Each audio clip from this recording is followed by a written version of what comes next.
the way I was taught management and leadership was, that the leaders, and especially what I saw, in early in my career, was those leaders walking the halls Exactly. of everyone else and checking in with everyone. How are they doing? Because I come from a servant leadership Yeah, me sort of too. viewpoint, right? Is 100%. is the leadership should know what's going on with the employees and be there to support them to make them successful, because Great if point. the employee's successful, the company's successful, and then the leader's successful. It makes perfect sense. But the leaders want to be successful at the expense of their employees, and that doesn't work. you So know true. yeah, it does not work in the long run.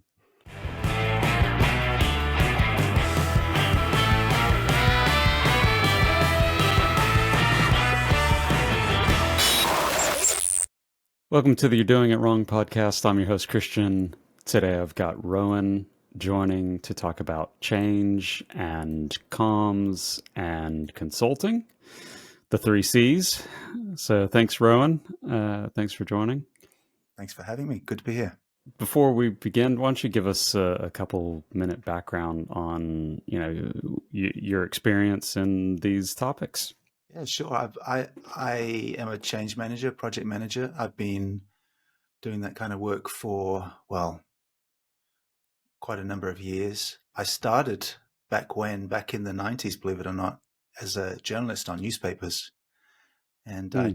took my writing skills and ran with them all the way to what I'm doing in the present day. There is a lineage there. Um, Started as a journalist, moved into PR, did a lot of PR work and marketing, and then into comms. Moved from Asia, where I was at that time, and moved to Australia. I've been here for 20 plus years now, just 21 years, and really loving the consulting life, which I think we might touch on a bit later. But Yeah. yeah, that's me. So tell us more. Like, journalism Yeah. would have been really interesting at the time, and I Mm. think, and Mm. you probably, I mean, that was probably still newspapers and TV were Mm. still probably the main ways of Yes. consuming that Yeah. at the time. So, is there anything you see Mm. in, I guess, in the writing? To me, I think it's the attention span, right? That you have to write for. Yeah. Uh, do you want to jump in on that one? Yeah, absolutely. I know where you're going. Writing. I had a conversation with my daughter just a few days ago. She's about to go to university and she's looking at Mm, studying journalism. And I said that's a great choice to learn the skills of journalism writing. You know, the essentially mm, the inverted pyramid, putting the most important information at the top of your story.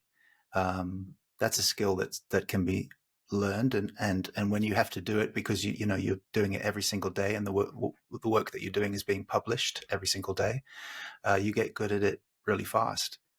But that skill of being able to identify the most important information and put it right at the top, I mean, that's invaluable to, I think, mm. anyone's career in terms of the kind of work that we do. So that writing and the ability to write news stories and business stories has absolutely been foundational to my career. Yeah, I think that's a good point. We're trying to bring the main points at the beginning, because especially executives and others, right? Mm. They barely read the emails and they're just going to skim the first couple lines. And if they're not getting the gist of it pretty quickly, this is probably just going to move on, and then nobody's going to uh, action those communications. So on that, I guess the big question is, yeah, where do people go wrong with comms these days? Ah, where they go wrong, I think, is under communication. I'm seeing so many leaders uh, just not communicate enough. It's not that they're not communicating effectively, it's just they're not communicating Mm, enough. And I'm not sure why. It's almost like um, it seems to be something that is prevalent across so many businesses, so many industry sectors, a reluctance to communicate to stakeholders by senior leaders. Uh, I think when we work in projects and we're trying to manage stakeholders and engage stakeholders and bring them along on the journey and Mm, understand how they tick and how we can bring them along, uh, you have to communicate. You have to over communicate. So we know how to do it. It just strikes me though that there are a lot of leaders in businesses that don't understand that or don't appreciate that, and as a result, they under communicate. And when you under communicate, it means, I mean, communication is so powerful, right? Communication builds trust, it builds empathy, yep. it builds reputation. So when you're not communicating enough, then you're losing all those benefits. I've noticed this as well.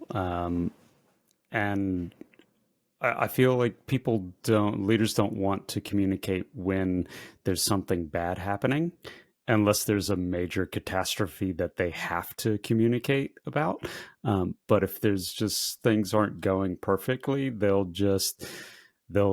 err on, well, no communication until we pick things back up so that we can sell a good story. But yeah, I think people can sense that and go, well, why aren't they communicating with us? We know things might not be perfect, but loop us in because maybe we can help, or yeah, we can,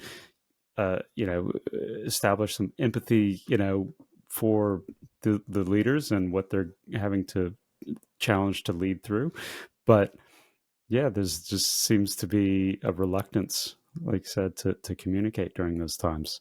Yeah, there really is, and I think you nailed it. You're spot on that leaders only want to communicate, as you said, when there's good news, but that's not real life. And you Mm, don't build trust and you don't build engagement. You don't build empathy and understanding, which, understanding and empathy and trust leads to greater collaboration, which means stronger businesses, stronger mm, processes, right? The work that people have to do across businesses on any business's core value stream, um, that all gets diluted when there's not strong communication. So I think communication is fundamental, and it's a shame that it's not uh, used, not only, as you said, when there's good news, but also when there's bad news and when mm. there's no news. Those are Yeah. also times to communicate. Communicate when there's bad news and communicate when there's no news. And I forget to ask the question, well, what would you communicate when there's no news? Well, the answer's in the question.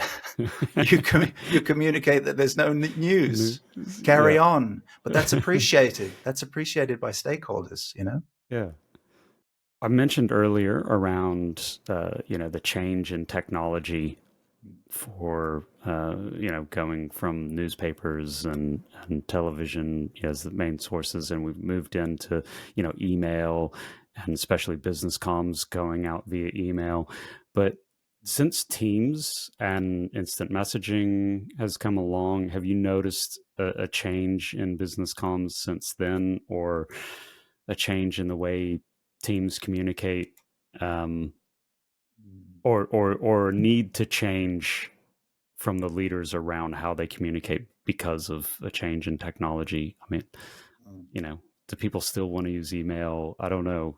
These are things. I know there's other platforms and intranets and all this sort of stuff, but what's effective these days? Do you know? Yeah, good question. I think I'm a great believer in organic communication in the sense of organic growth in communication. What I mean by that is just let people use the channels that they want to use. Uh, don't have this sort of imposing from the top of, okay, everyone use Teams for this kind of communication and use email for that kind of communication. I personally believe in just let people communicate the way that they want to. But back to the leader communication, and Mm. we can talk more about leader communication because I find it a fascinating subject, because leader communication opens doors for people like us consultants to sort of Yeah. walk through that door and say, you know, that communication that was just sent out by that senior leader, that's a form of sponsorship from the leader. That's a signal from that leader to say this project we are working on is important. But back Mm. to your question about teams, I don't see leaders on teams. So again, they're No. not communicating on that channel. It's the for want of a better term, the regular folk are communicating on teams. There's a lot of engagement on teams, which is fantastic, and it has the potential to uh, build engagement, build trust between teams, which is what we do a lot of Mm. when we work on projects, particularly as we're trying to optimize processes. You've got people in different parts of the business need to work closer together, so we can utilize a platform like Teams, which we didn't have in the past, to our advantage in that respect. But in terms of leaders and leader communication, yeah, the silence that we see on other channels also pertains to these new channels Yeah. like Teams. Yeah, Yeah. I mean, I guess many people view it as it's the casual conversation on Teams, yeah, whereas email would be the more official uh, way to communicate and more formal. Um, but yeah, I think there's a place for leaders to communicate in that casual way, just to continue that open communication and uh, be addressable or yeah, be there to yeah, be able to take those casual communications as well, not just only getting the formal exactly. uh, here's the formal press statement that's going out, to the newspaper, and the business doesn't hear Yeah. anything else. Yeah. Yeah, yeah, yeah, absolutely. The leaders and that take that approach of, it's a communication from on high, Mm. speaking to the people down below. It's You got to be careful, right? Because that's how it can come across unless you really, you know, open yourself up a little bit and do the casual, as you say. And again, that's the purpose of communication. I think a lot of people, and we are also, we're focusing on leaders at the moment because they can be so influential with the kind of work that we do. But when I don't think a lot of people, and I don't think leaders see the importance of communication. They see to think that a lot of them think that it's a transactional. I'm sharing information with you, but it's communication, as we know, is far more than just sharing information. It's Mm. actually, as we said before, building trust, building empathy between the business and its people, uh, building that engagement, all of those things, building reputation, all of those things pay dividends in terms of the perception of the business, perception of the leadership by the people that work in it. And I always am reminded of the fact, because I've done, change management, change comms for so long, that the people that, the leadership are communicating within a business are people that go back to their own communities. They go back to their own families and talk about where they work and talk about their perceptions of where they Mm. work. So it has huge reputation management implications uh, in terms of leadership communication to a Mm. business. And whether you get it right, whether you get it wrong, that can lead to vastly different outcomes in terms of perception of a business, not only in Mm. the business, but in the community where the Mm. business Community. operates. Yeah. Yeah. I would say as well, businesses that or leaders that there's a struggle or some sort of something's not going right.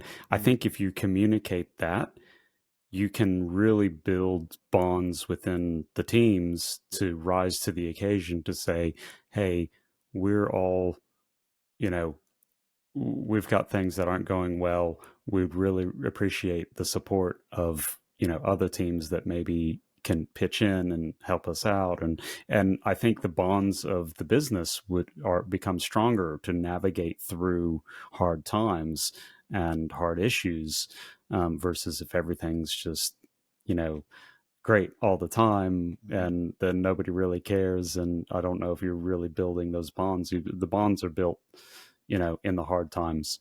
and Absolutely. uh and yeah, I think exactly right. By not communicating, then you're missing out. I think leaders are missing out on really creating a strong team mentality within their business. Great point. And you're turning a perceived weakness. Maybe leaders think of that as a weakness at that time for the business, but actually turning it into a strength, Mm. galvanizing the team behind them, behind the strategy for how to get out of it, and getting support to do so. Uh, I'm struck. I always know when someone is going to say no without them ever saying no, because when I will sort of send an email or any kind of written communication and ask a question, or on Teams and ask a question, and I get radio silence at the other end. And that's when I know the answer is no. What strikes me is that there's always seems to be a reluctance for people to come back quickly, because I'm a big believer in responsiveness, Mm. and come back quite quickly and say no, and here's why. People seem to avoid wanting to say no, so instead they just go radio silent. 1 day, 2 day, 3 days. It's so inefficient for business, and I can't understand why there isn't. Well, I guess my question is, what can any of us do to influence people, who are vital to a business operating, to be responsive, whether the answer is yes or the response is no, to just be responsive and come back with an answer, There's a reluctance. Everybody wants to be able to say yes, and to please thinks all they the might to time. please. Yeah, and Mm, it's like, look, I think people, especially professionals that have been around for a while, mm, respect a leader that can say no and have their reasons, and that's fine. yeah, Uh, yeah, it's the indecisiveness or the reluctance to come out and say it, yeah, that I think is weak leadership. Um, you know, yeah, uh, being able to hold to a decision and give a reason why you've come to that decision and move on. yeah. You know, Agree, agree. And I don't know what they're teaching in leadership training classes these days, but I'm getting a sense that communication and responsive communication, and communicating when there's nothing to say, or communicating when the news is bad, that's probably, there's not much in the curriculum about that, I suspect, in a lot of leadership it's training courses. yeah, it's probably doubtful, but much needed, much Much needed. needed, Yes, much needed. And yeah, and like we were saying, it so influences the kind of work that we do, right? yeah. When you're running a project and you're trying to galvanize people behind the idea that there needs to be change, and there needs to be, a system implemented, or a process optimized, then you need to galvanize people. And when the leaders are missing in action, it just becomes that little bit more difficult to do so. Yeah. Yeah. Yeah, it's funny when I was in college, and colleges and universities across the U.S. Mm. Communications majors were basically all athletes because it was like the easy. Oh yeah. Okay. it was like the, yeah, you can pass. It was it was not a difficult major for athletes to study. Oh, fair Um, enough. but it's funny because a lot of them became really good communicators and pitchmen and great with media and great on TV, and and some of them very successful business people because they were able to communicate. And Good point. maybe I look at it back at it now and it's like, maybe actually it wasn't Mm. just a throwaway degree. There's actually maybe something to it, because I don't think they teach communications in any of the other areas of study. Right. Yeah. No, this is very true. That's why I'm so pleased that my daughter's going to study communications and journalism, Mm. because it's just such a fundamental skill that will pay dividends through her life. Absolutely, it's key. You mentioned you've been working as a change manager for Yeah, quite a while. Um, I've maybe I feel maybe I'm just out of touch, but it seems to me the last several years, maybe it's just who I've been working with and just the space at the moment, but just don't want to change. Like mm. you go in and you talk about implementing new business processes or business systems that will change process, and I think we've always felt, well, as we get older, it's harder to change. But I just maybe I don't know if you've been noticing that businesses are more reluctant to change these days, and I don't know if this is a post-COVID thing or just where I'm working at the moment. But that business change is actually really hard, Yeah, and I think because I came from more of startup areas and a startup mentality, and for a number of years working in that space, that change was just all the time and no problem. Yeah, let's do this. But more established businesses and organizations, it's very hard for them to change. it is that. I'm not even a fan of the word change, to be honest. It sounds scary. The word even sounds scary. That's why change is always easier in businesses, I believe, when you have a culture of continuous improvement. Hmm. Because, and I just, and I feel like that's being lost as well in the modern world. That the importance of continuous improvement. Very few businesses, as far as I can tell, prioritize continuous improvement. But when you have that culture, it just makes it so much easier. Again, there's culture working in your favor. We talked about leadership communication before. You need leadership communication in your favor to change a business. I mean, also, you need a culture that's conducive to change to have that in your favor. So there's things that can help with business change.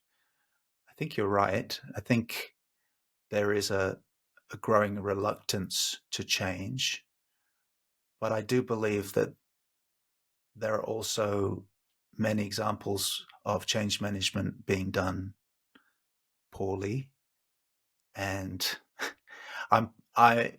And I think we've all seen them. I've seen them. I've Yeah. seen the change manager who thinks they're there to rah rah rah about the system or whatever the change is, and sort of if they get everyone sort of energized and enthusiastic enough about it, then the change will just magically Magically happen. happen.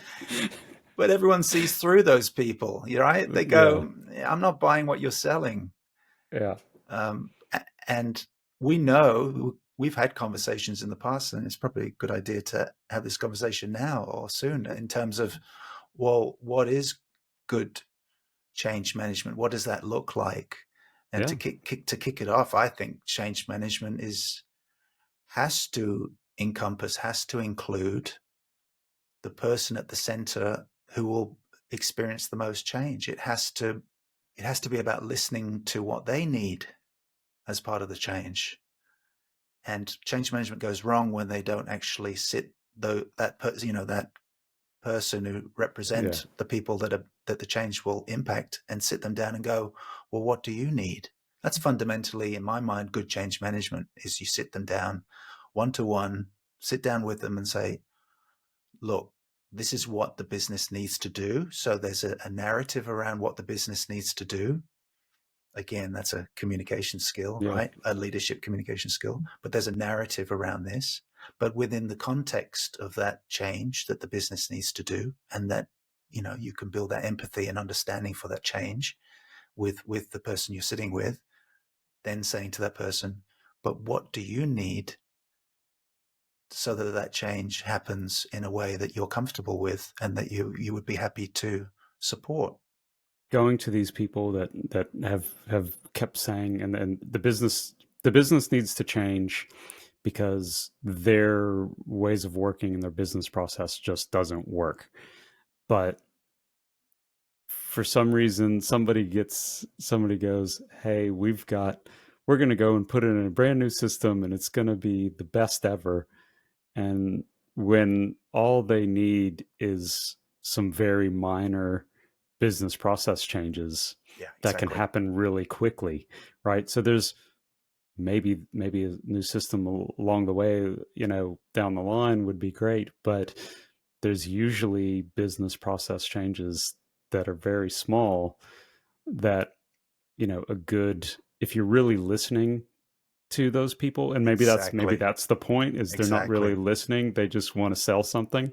Exactly. But if they're really listening, they would come up with some better ways to say, hey, I hear you're overwhelmed, I hear you that your business process isn't working, and let's work with the team to find a better way to do it, and to immediately action it, because most things don't need millions of dollars to change. Most things are usually very simple to tweak to at least find some relief and make it better, 100%. right? So yeah, I speak because I see lots of this, we're going to solve everything with the system, when Yeah. business process is usually the number one reason.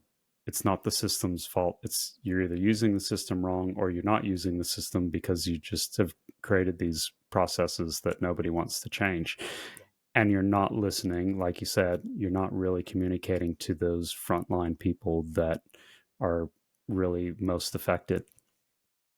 Exactly. I couldn't have put it better myself. That's what's missing.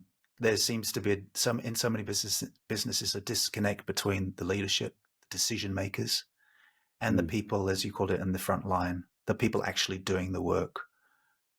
It's so rare, it seems, that business leaders will actually spend the time to understand what problems are being experienced by the frontline workers.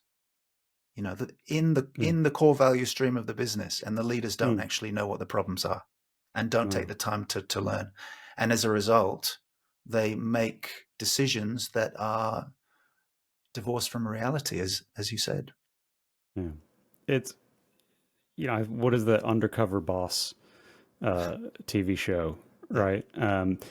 And the way I was taught management and leadership was, that the leaders, and especially what I saw, in early in my career, was those leaders walking the halls exactly. of everyone else and checking in with everyone. How are they doing? Because I come from a servant leadership Yeah, me sort of too. viewpoint, right? 100%. Is the leadership should know what's going on with the employees and be there to support them to make them successful, because Great if point. the employee's successful, the company's successful, and then the leader's successful. It makes perfect sense. But the leaders want to be successful at the expense of their employees, and that doesn't work. So true. Yeah, it does not work in the long run. No, it doesn't. And I don't understand. And maybe you can tell me. I just, I feel like I just don't understand why that's the case. What happened? Why do we have a generation now of leaders that don't understand the critical importance of walking the halls, as you call it? Mm. It's a lost art, and I kind of sound like old guy shaking fist at cloud, but but I can't put my finger on why this has happened, because a common sense perspective would tell me that it's, as you said, couldn't have put it any better. It's the only way to effectively run a business. So to have these leaders that sort of just sit on the fifth floor and have very little idea of what's actually happening on the ground, Yeah. it's I don't know why it's tolerated, to be frank. No. And like you said, communication, where that physical communication is just as important. Just seeing the leaders in your space around you, and seeing them absorb you makes you feel good that you know Yes, people are interacting with the leaders, and they should have an idea of what's going on yeah, around you, not just be in their little corner or on their, their floor with only executives, Mm. and never knowing what's happening below. And and I think from a decision making point for leaders, that uh, you might be making this. I won't go political here. Mm-hmm. Try not to, but you might Yeah. make rash decisions, or decisions that on paper maybe look like making sense. But if you actually knew what was happening with those teams, or with the work, by those employees, you wouldn't make those decisions. And Yes. not everything is on paper, and you know so everything, and especially emails, right? Mm. Is even less trying to convey emotion and what's really going on in email. And nobody wants to put things bad in writing, as we say. So is the truth being funneled up? And I don't think so. And the only way to get to that is you got to walk the halls. Yeah. You got to be there in the So true. trenches and understand what's going on. Yeah. Yeah. Exactly. And I like what you said about servant leadership. I'm the same. A lot of people, I get the sense they don't like that term, maybe because it's got the word servant in it. And, Mm. you're telling me I worked 20 years and I'm a servant. But to me, you could take the word servant out and leave leadership. But leadership is all, you can think of any great examples of leadership through history. It all actually comes from a place of serving the people that you're leading, serving them. Yeah. And I think, I asked the question before, I don't know what's happening, why leaders, generally speaking, are not walking the halls, not trying to understand the problems and then fix the problems, and spend more of their time doing that Mm. than what they're doing now. The only thing I can think of is that there are no incentives to walk the halls anymore. The incentives are to deliver for shareholders. So, it's shareholders come first in many respects, not the business, not the employees in the business. That's the only thing I can really think of. But I don't know. What do you think? Yeah, I think you hit on it with the I've been in the industry for 20 years, and I'm a servant now. And I think it goes back to a lot of people don't understand the difference between leadership and management. Yeah. And many of these people, have that get pushed into these managerial positions have never been taught leadership. Uh, and so then you know they manage without any sort of guideline. And then, yeah, then the others just think that, well, leadership is making decisions, and that's it. And I'll just make decisions. It's like, well, no, it's making educated decisions and listening and communicating and all this other stuff. Yeah. That means you are to guide the ship, Yes. and you need to get all the people on the ship Yeah. working and rowing in the same direction. Yeah. Agree. And that takes more than just saying row that way. Yeah. But I'll tell you a little secret. Or you know this, but I'll tell this secret for everyone listening. That's the beauty of what we do, right? We don't have to, as consultants or project managers, change managers, anyone working on projects and working on change. We don't actually have to have the answer. I don't believe. We just have to go to the people on the front lines and ask them what the problem is, and they'll Yeah. tell you the problem, and they also tell you the solution, because they know what the solution is better than anyone else that you could ask, Mm. because they're living with it every day, and they've already worked out in their heads what the solution needs to be. They've worked it out. So all you've got to Yeah. do is go in and ask them, what's the problem? What do you think the solution could be? Now, this is the secret part. If you're going to be a good consultant and you want to build trust with those frontline people because, right, you want to engage them, Mm. influence them, give credit to those people, like capture their problems, capture their solutions. But when you play that back to leadership and say, these are our findings, this is what needs to be Yeah. done, give credit where credit's due and say, by the way, this came from speaking with your frontline workers. PS, you Yeah. might want to do some of that yourself sometime. Yeah. Yeah. Yeah. I've seen that recently where people end up taking credit for other people's work, Yeah. and that is a quick way to destroy any working relationship with Yeah. a team. Yeah. Exactly. Is and people find out, so you know, Yeah. so then you've just ruined a relationship with a bunch of people because Yeah. not just the one person. It ends up Exactly. getting out to a lot of people. So Yeah. So don't do um, it. don't do it. But unfortunately, people do this, and like there's no harm in saying, and I actually think it's good to say that, hey, we're listening, and give credit and say that I don't want to reinvent the wheel. Don't pay me to reinvent the wheel. Exactly. Yeah. Pay me to funnel the information in the correct way and filter it, right? There's there's no need for someone to say, "Hey, look, I've just created a new widget." And it's Exactly. like, "Well, no. Guess what? These guys have been building this new widget. We just never knew about it. And so let's promote them, or let's, take their work and, let me guide them Exactly.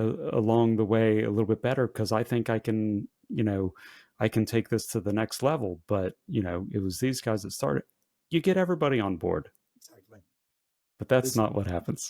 no, it's not. But that's what should happen. It's so easy because then you've built that trust. They can see that you gave them credit, and they're like, I like this guy. I can work with this Yeah. guy, and now you can influence them, which really is what we need to do when we're changing, uh, implementing change in a business. We have to be able to influence our stakeholders, right? And that Yeah.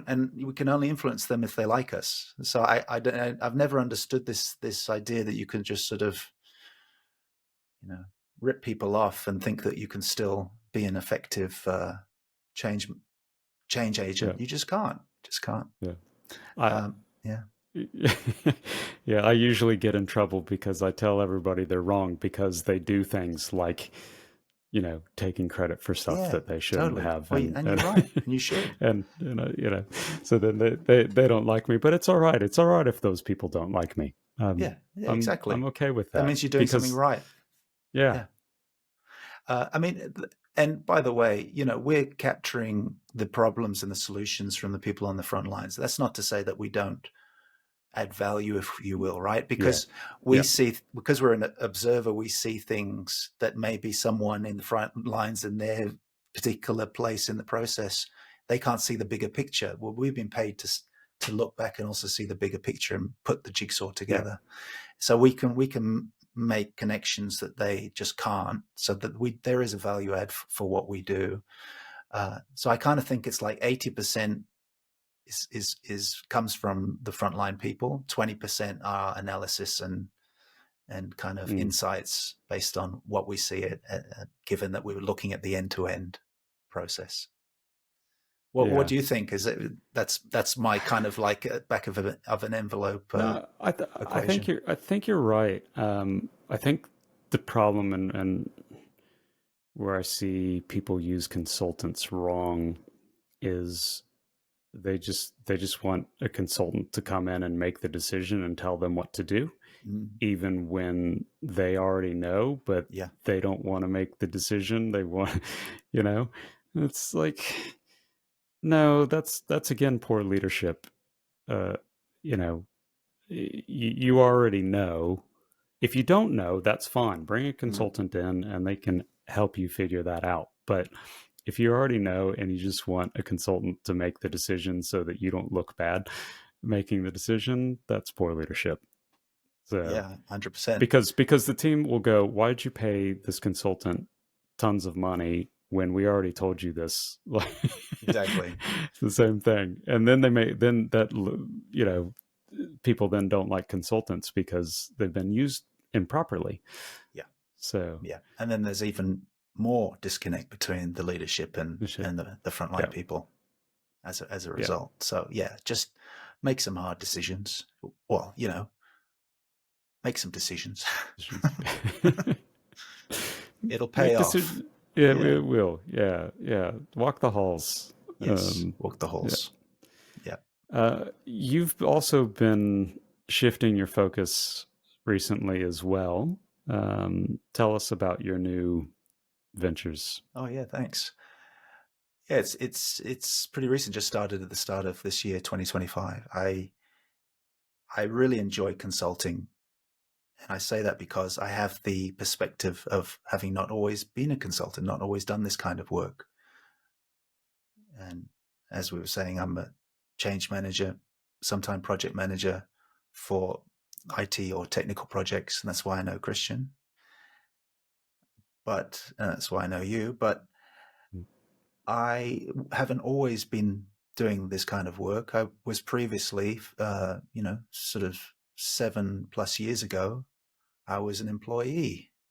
I wasn't a consultant, I was an Mm, employee. I never jived with being an employee. I never enjoyed it. I didn't like the way that employees are treated. I didn't like, the KPIs or the performance management reviews and all that kind of stuff. I never was, it wasn't freedom for me. So when I found this new path that allowed me to consult and to have this freedom, let alone it gave me so much in terms of, financially, I'll be open and honest about it, compared to being an employee. Uh, it just gave on so many different ways that I realized, well, this is what I should be doing. And then it's only recently, and this is why I've started this venture. It's called uh, PR Growth Engine, but really it's me at this point. It's essentially me helping mm, others who are experienced, what I call experienced professionals. So people who have 15, 20+ years experience, probably in their maybe late 40s, early 50s, maybe even mid 50s. And they're still employees. They're wondering, am I going to hang on until I retire doing this kind of work? Or will I be replaced by someone, 20 years younger? And what I enjoy doing is working with people like that to essentially, I use my PR background and my journalism background. I don't come from an HR place or HR background, but I come from a PR and marketing background. So I'm able to essentially, instead of managing the reputation and perception of businesses like I used to do when I was a PR consultant, I mm, now provide advice to these kind of individuals who are very experienced, but sort of hit a career ceiling, can't go anywhere further, and essentially repackage them as consultants. So looking at their resume, looking at their LinkedIn profile, giving them advice and mentoring in terms of how to manage job interviews, how to network.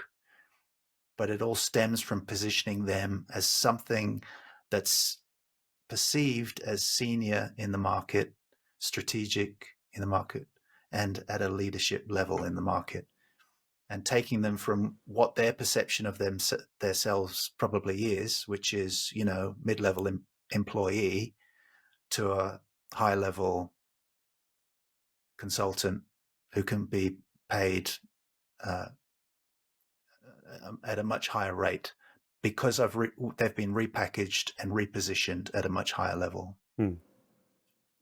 And I really enjoy it. I love it. I love helping people to do that.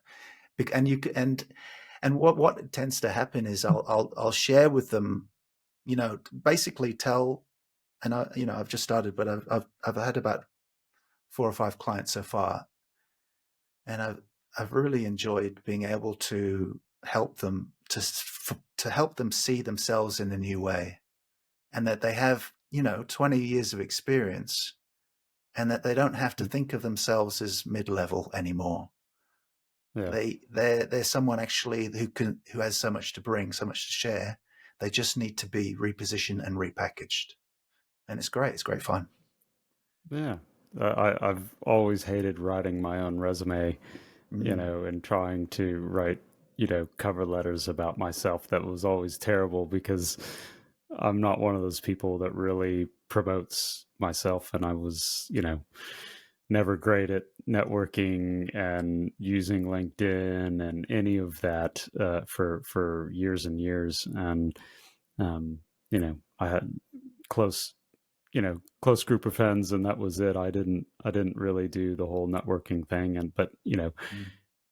but word of mouth for my work would always get me work. But trying to uh you know broaden the exposure to to be able to work around the world, sometimes then you've got to kind of change your outward perception, and that means opening up on these social media channels, and building up the resume that looks good, and not just Yeah, done from a Microsoft Word template, or something. yeah.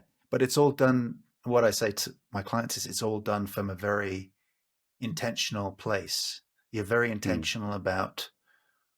I've been helping someone recently who has an internal communications background, but when you look at their history, they've got so much change communications experience as well. You know, a change communications specialist, they are in demand. They can be in demand, and they can command high fees, high daily rates, right? So it's essentially working with that person to take them from what they see of themselves as a sort of, dare I say it, mid-level internal communications employee into yeah. a high-level change communications consultant. Yeah. And the amazing thing is, you said you don't like writing resumes. The great thing about being a consultant, and this is what I've been saying to this person, is when you're a consultant, less is more. Mm. I've been saying to them, remove all reference in your resume to anything tactical. If there's anything tactical at all, everything you write in your resume has to be strategic. Nothing tactical, because you're positioning yourself as someone that is strategic and at that Yep. leader level. If you mention something tactical, well, then you're already bringing yourself back to where you were like 5, 10, 15 years ago. Yeah. So it's that positioning and that repackaging, and I have used the line with a few of my clients to say, look, it's like a magic trick. I'll show you the magic trick, and once you've seen it, you won't unsee it. Once you see what I'm telling you and how to position and repackage Yeah. yourself, once you see that, you'll be like, oh, I get it, right? And then you apply that same approach, that positioning, that same approach for your resume, every channel, resume, LinkedIn profile, your networking, your interviews, all of it. And it's very liberating. And we know how rewarding consulting careers can be. Yes, they can be challenging. We've talked about that, but it's Mm. also very, very, very rewarding. And there's so much freedom in it, isn't there? You're not bound to any business. You're there to provide a value and a service to a business, and once that's done, then you move on. So I love the freedom of consulting life. What do you love about it? Yeah, I did not work well as an employee. Yeah, It so you're the was, same, right? yeah, yeah, yeah. Yeah, I like change. Yeah. I like creating change, whether through implementing new systems or helping figure out business process. I thrive on shaking things up. That's what I do well. Uh, and I can pull together a team to accomplish it, and that's enjoyable to me. For a company that has most things together, BAU is not for me. Yeah. It's like, a friend of mine said, "Oh, you'd love this company. Their technology, they're on the forefront of everything, and you should come in. You should maybe they've gotten rid of their enterprise architect, and maybe you should come in." I'm like, "It sounds like they've got everything together. What would I do?" Yeah. I'm not a Yeah. BAU Yeah. enterprise Yeah. architect. I'm a you got messed up stuff. You bring me in, and I'm gonna give you some hard decisions because I'm gonna tell you this is the way you should go, and you got to either commit to it you know or just continue living in this mess that you've made. But Yep. Yep. um, and I give them the hard truth. But I can influence change, and I can make change. Just sitting there doing the same thing day after day. I'm Yeah. I basically want to go home and Yeah. drive off a cliff. Basically, Yeah. I couldn't do it. Yeah. Agree. Uh, Yeah. yeah. And Nor can I keep my mouth shut as an employee. So yeah, it me too. doesn't Me too. doesn't do well. It didn't suit me at But all. as a consultant, I can speak my mind, and people pay me for it. That's so true. Um, And I love yeah. speaking my mind. And people seem to listen, right? They seem to, Mm, I guess, when you get good at it and you learn how to do it, and when you have a mindset of adding value, solving problems, yeah. just being of value and benefit to the business or the client you're working with, and they can see that, and yeah, as you said, you speak your mind and people go, good point. You never Yeah. get that Yeah. as an employee. No No, one's listening and to you as an no, employee. and this goes back to our earlier conversation around management and leadership, where nobody values the No, people below them and their opinions, right? no. And so They nobody's should. listening to They them. They should. should, But because, they, like you said, yeah. the people on the front line, those people doing the work, a lot of times they know the answer, Oh, exactly. but it takes somebody from the outside to come and tell management, "Oh, this is That's what you right. should do." That's right. And of course, everybody, all the workers are going, "Well, we told them that 10 times already." Yeah, But they won't exactly. listen to us. They only listen to the high priced Exactly. consultants. But this is Yeah, the mentality of management and the world we live in, that's right. unfortunately. And listen, if you're a frontline worker listening to this, don't shake your fist at us. Join us. Become a Join consultant. us. Seriously, it's amazing. Rowan, it's been great having you on. Yeah, thank you. We'll have a link to uh, your Be our growth engine. PR growth engine. Thanks, Rowan. We'll link to that below, and hopefully have you on again soon. But appreciate you coming on. Thanks, Christian. I appreciate you bringing me on. It's been a pleasure talking with you. Thanks for joining us today. And if you have any questions for the guests, pop them into the comments. And don't forget to like and subscribe.